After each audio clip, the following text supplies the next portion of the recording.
And welcome back to another episode of Beyond the End Zone. It's a spooky edition with Halloween this week.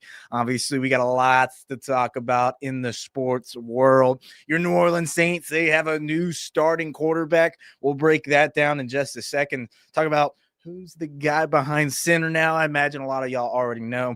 Then Ole Miss, they kept their playoff hopes alive when they got that big win against Oklahoma. Can they avoid a trap game this week against South Carolina? We'll break down that game. Then Jackson State, sadly, they fell last week in SWAC play. They look to bounce back this week as well against Florida A&M. We'll talk about that game and everything they have that's still in front of them when you talk about playoffs and championships. And then Pelicans basketball is back.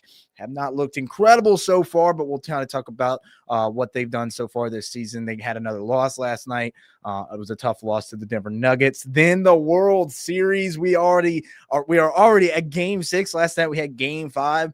The Blue Jays take a lead. We'll take a look back at Game 5 and talk about what we got for the series ahead in that series, in the World Series. Can't believe the World Series is already here.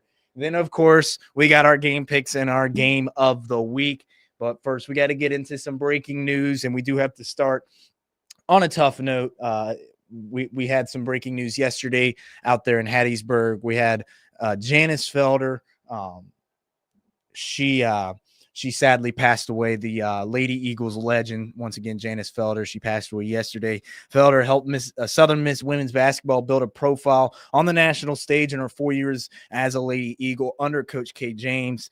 Felder drew national attention throughout her career and was named as the first team Kodak All-American as a senior in 1994, the highest honor bestowed on a player each season, and is still the only Southern Miss basketball player to do so.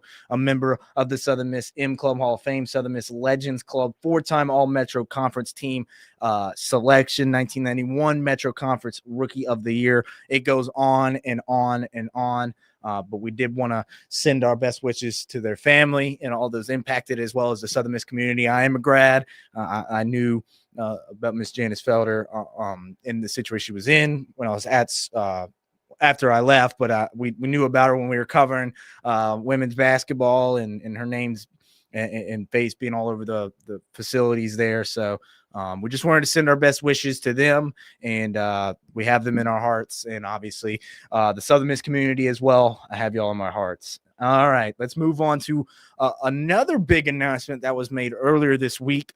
It was made on Tuesday. The Saints are officially moving forward with Tyler Shuck as their quarterback. Now, this is a guy that was drafted in the second round. Y'all probably you'll probably remember the whole situation when he was drafted. Should they have gone with Shador? Should they have not drafted this guy as the season prolonged? Spencer Rattler wasn't playing bad ball, so you're wondering if that second-round pick was a waste. But now we get an opportunity to see what the guy can do from Louisville. The decision comes just 2 days after the Saints lost to the Tampa Bay Buccaneers, which pushed their record to 1-7 on the season. It's in the second half, we did get to see Shuck have some playing time against the Bucs. He finished 17 of 30 for 128 yards with an interception. Like I said, he is the second highest drafted quarterback by the Saints in the common draft era since Archie Manning. That is an insane feat. We talked about that when the draft happened. And now for Shuck, it's really just about the opportunity and how grateful he is for it. And he says he's ready to run. It's a great opportunity. We got to go out there, and there's nothing, everything is ahead of us. We got nothing to lose. We got nothing but green grass to go out there and do everything that we can to string along a lot of wins. And so that's my whole mindset. Why not? And I understand, obviously if you don't perform well, then there's going to be learning moments, you know what I mean? But at the end of the day, you got to go out there and do everything you can. Very excited to see what Spencer Rattler, what Tyler Shuck can do behind center for the New Orleans Saints. We've talked about him all year and the struggles they've had specifically on offense. And we'll break down that matchup the Saints have against the Rams on the road this weekend later in the show. Last bit of breaking news from earlier this week. This was a bombshell in the college football world. Brian Kelly has been fired from LSU. LSU has officially fired him just 3.5 seasons into his tenure. It was about 3.5 seasons into his 10-year contract. The news came the night after, so this was on Sunday after the Texas A&M throttling to the LSU Tigers at home. Obviously, that was an interesting game early on, and then Texas A&M absolutely takes control in the second half, scores 35 points. For Kelly, he went 34-14 at LSU in this season. They are 2-3 in SEC play, and their offense, like I have said, has not been great. Also, get this. This is the reported number. We'll see if this number gets moved around once you talk about contracts and who's willing to take on what if Brian Kelly goes on to another university. But right now it is being reported that his buyout would be $54 million, which is insane money.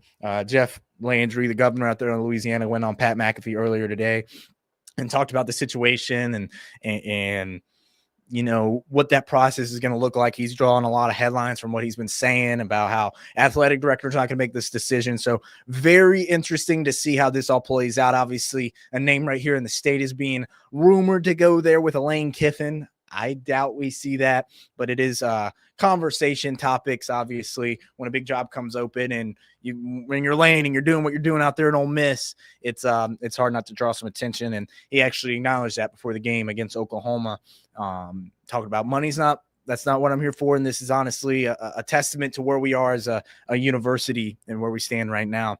But very interesting. We'll kind of follow along as this goes forward, obviously, with Lane Kiffin being tied to the new opening over there at LSU.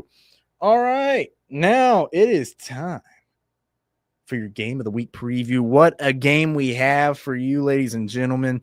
It is Germantown versus Clinton. We're very intrigued by this matchup. Obviously, has massive playoff implication when we talk about seeding. Right now, Germantown is in third in their region, while Clinton is fourth.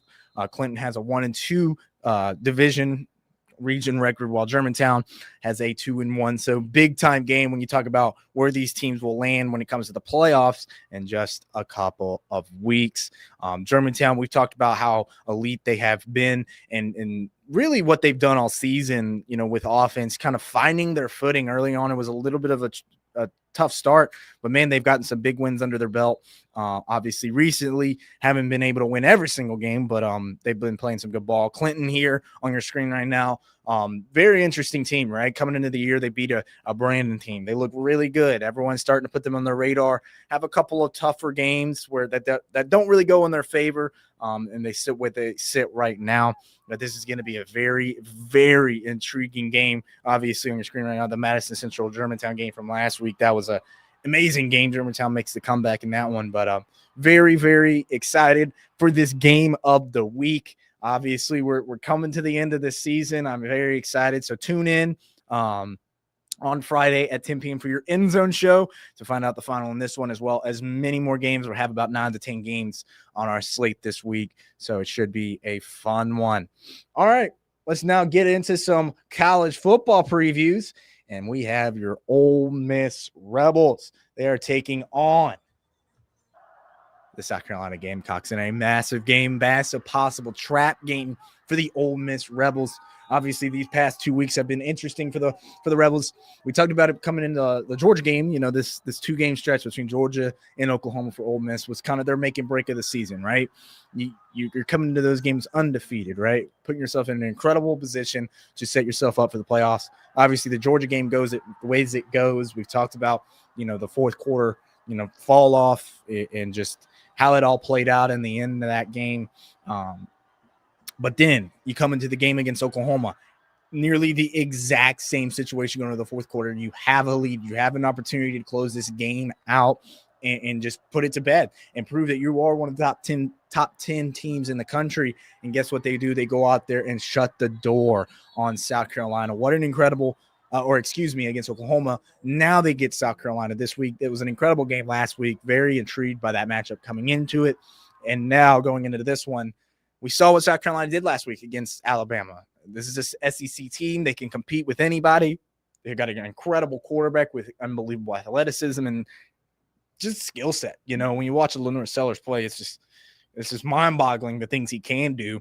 And if he can control that and bottle that, very intrigued about the matchup of South Carolina's offense versus Ole Miss's defense. We talked about it in the Georgia game. When you allow that many points, it's really hard to win ever. And then you get into the Oklahoma game, they make a big stride forward, right? It's not perfect. The defense wasn't perfect by any stretch of the imagination, but they made a step forward. We saw them take a step forward in the LSU game. So when you look at this team and the offense and what we would like to see, or defensively, excuse me, I'm getting ahead of myself. You got to be able to stop the run of this game. You got to be able to stop Lenore Sellers' ability on the ground as well as their guys in the backfield. And then, opportunistic. You got to be opportunistic. This defense is not the defense from last year when you're stopping the run all the time. These teams, when they can't run against you, it makes things a lot easier.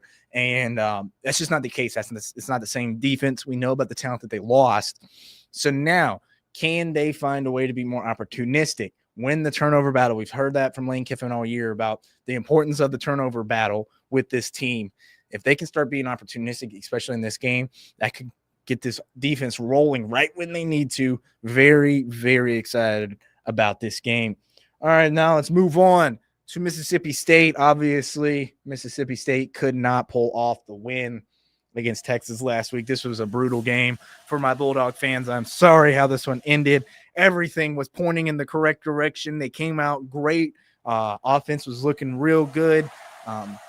Not much more else to say than what happened in that fourth quarter for for Mississippi State against Texas. When you allow Texas to score 35 unanswered points in the fourth quarter, as well as overtime included, you're not going to win. You're not going to win. And this one was tough, when you looked at that game. But now you got to put that in the rearview mirror, right? It didn't work out.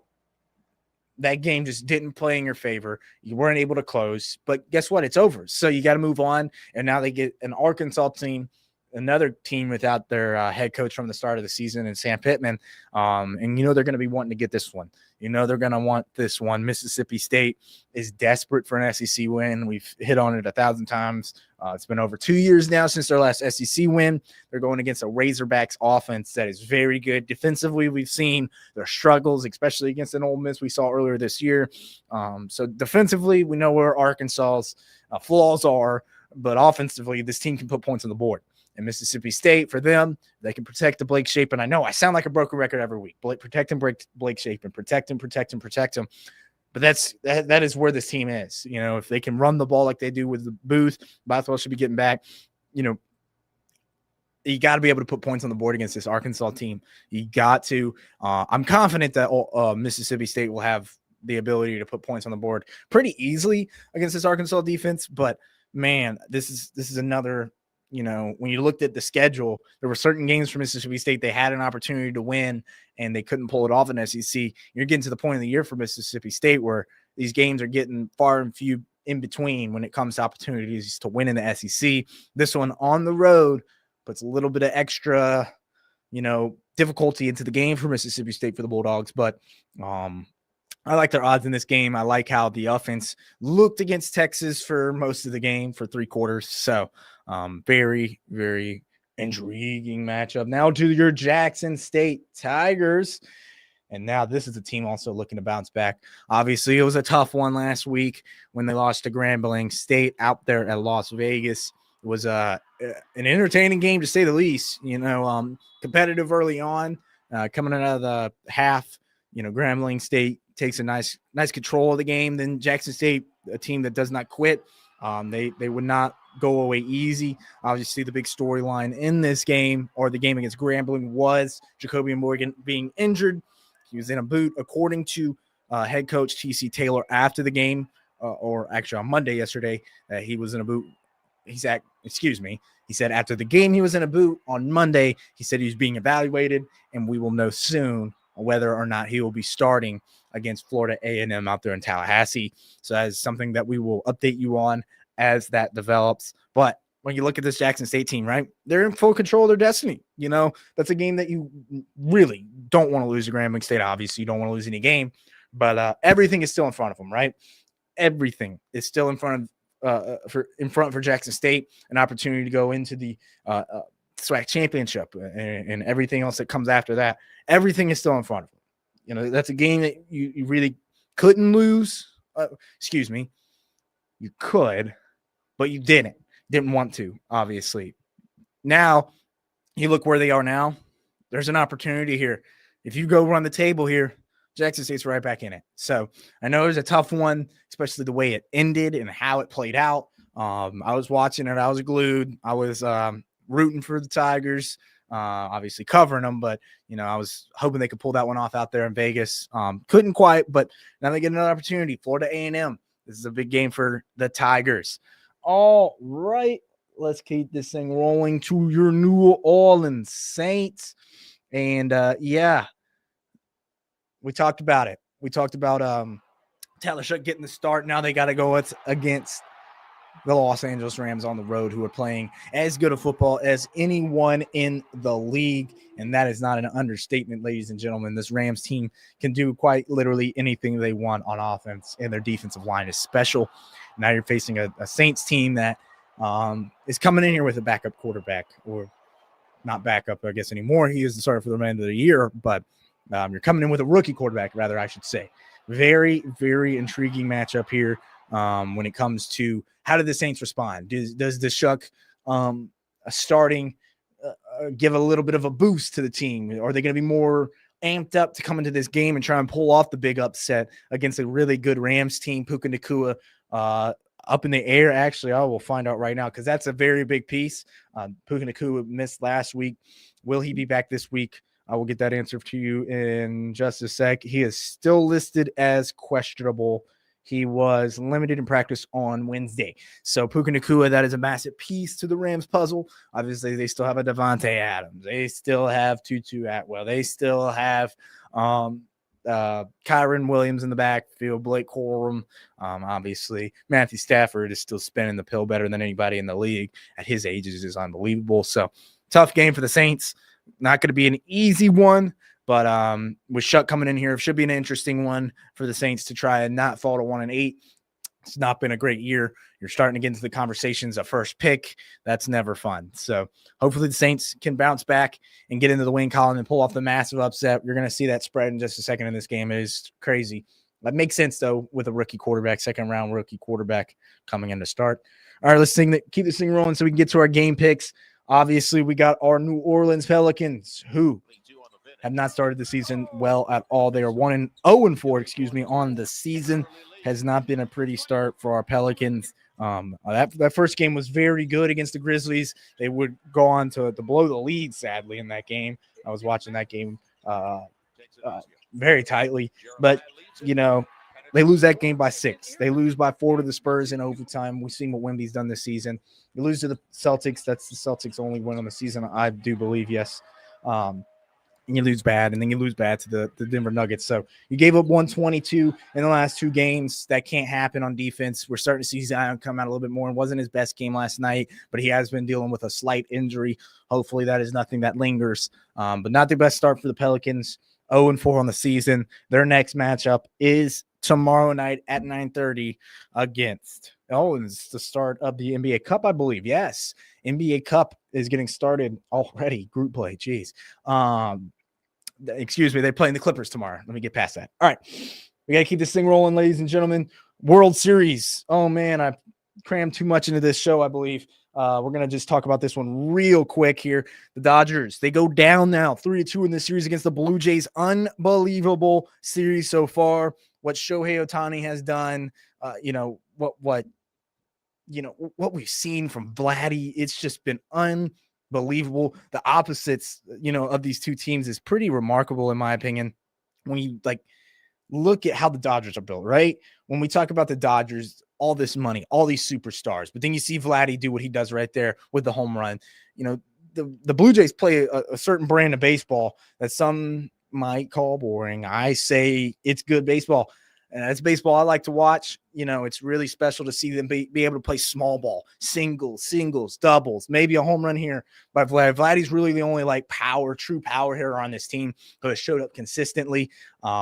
Such a very good series. Can the Dodgers stay alive? They're down 3-2 in the series. We'll get back to it tomorrow. Unbelievable World Series we've had. It would be unbelievable to see Toronto pull it off as well. After everyone counted once we saw the Dodgers in the playoffs, it was a lot. No doubter. But I'm really liking what I'm seeing from this Blue Jays team tomorrow. I believe Yamamoto will start for the Dodgers. Actually, don't hold me to that. I have not checked the starters for the next game. All right.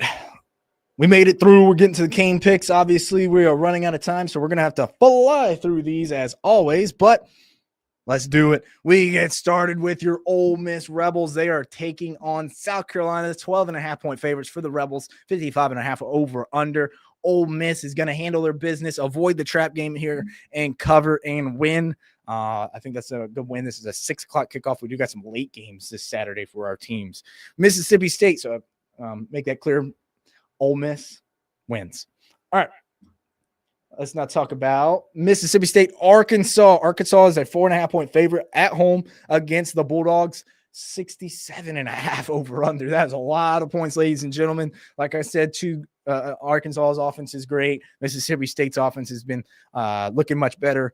They looked great last week in those 3 quarters. Mississippi State's going to win this game, though. They're going to get their first SEC win in over 2 years. Give me the Bulldogs. They're going to win and cover, obviously. Jackson State, Florida A&M. Jackson State, big bounce-back game. I see them coming out with vengeance and really putting it to them. Jacoby Morgan, Lockhart, doesn't matter who plays at quarterback. I think they're going to win big time in this one. Vandy, number 9, Vandy, unbelievable what they have been so far. Texas, they survived against the Bulldogs last week. Who wins this one? Vandy keeps it rolling. Texas is the favorites in this game at home, but Vandy gets a massive win here, and then they get a test in a couple weeks against Tennessee to end the season. That might be their playoff. That might get them in the playoffs, ladies and gentlemen. Crazy. Oklahoma, number 18, Oklahoma, number 14, Tennessee. Oklahoma looking to bounce back. Tennessee really in control of their destiny right now as well when it comes to trying to make the playoffs. If they win out, beat Vandy the last game of the season, they might be right in the back of the picture. Tennessee, 3.5-point favorites. I think Oklahoma is going to bounce back here. I like John Mateer. I like the team. So I got Oklahoma with a big bounce back here. And then our game day for ESPN, Cincinnati, red hot right now. Utah, number 24, Utah. Utah's massive favorites because Cincinnati's starting running back is out in this game. Just found that out when I saw this spread. I said, what? They haven't lost a game since week 1. How is it 10.5? Cincinnati's top running back is out. This is a team that likes to run the ball a lot. Love their quarterback. Cincinnati's quarterback only has 1 interception on the year in comparison to 27 touchdowns or 26, including his rushing touchdowns.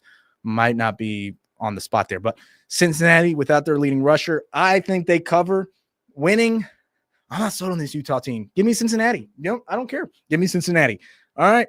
Thursday Night Football tonight. Who do we got? Ravens, Dolphins. Ravens coming to this one after a big win last week. Dolphins also coming off of a big win. Lamar Jackson's back, 7.5-point favorites Baltimore Ravens. The Baltimore Ravens are going to win, and they are going to cover a lot of points in an NFL game. Dolphins looked much better last week. I think we're going to see the Ravens maybe start to hit their stride here in this season. Hey, their division's wide open still with the Steelers in the last couple games. All right, and we finish up with your New Orleans Saints. They take on the Rams, 14.5-point favorites. Like I told you, massive underdogs for your New Orleans Saints. Do not like to see that on the screen at all. How does Tyler Shuck look in his first game? 14.5 in an NFL game is a lot of points. Rams like to control the rock, so I imagine they're going to control time of possession pretty well here. We're probably going to see some touchdowns if Puka plays. If not, we're going to see Devontae on the field. I don't think the Saints defense is going to be good enough to stop this Rams offense. Probably going to get around that 30-point mark. Saints are going to put some points on the board. They're going to cover, though. Saints are going to cover 14.5. Let's hope. Saints cover, Rams win. All right, ladies and gentlemen, that is your show. That is your Endzone show. We got to get out of here. Stay tuned for your 4 p.m. newscast and tune in tonight. We got some high school games as well as some previews for your college football previews for your college football games this weekend. But once again, I am Nathan Lee. This is Beyond the Endzone. Have an incredible Halloween, and we'll see you back here next Thursday. Have a good one.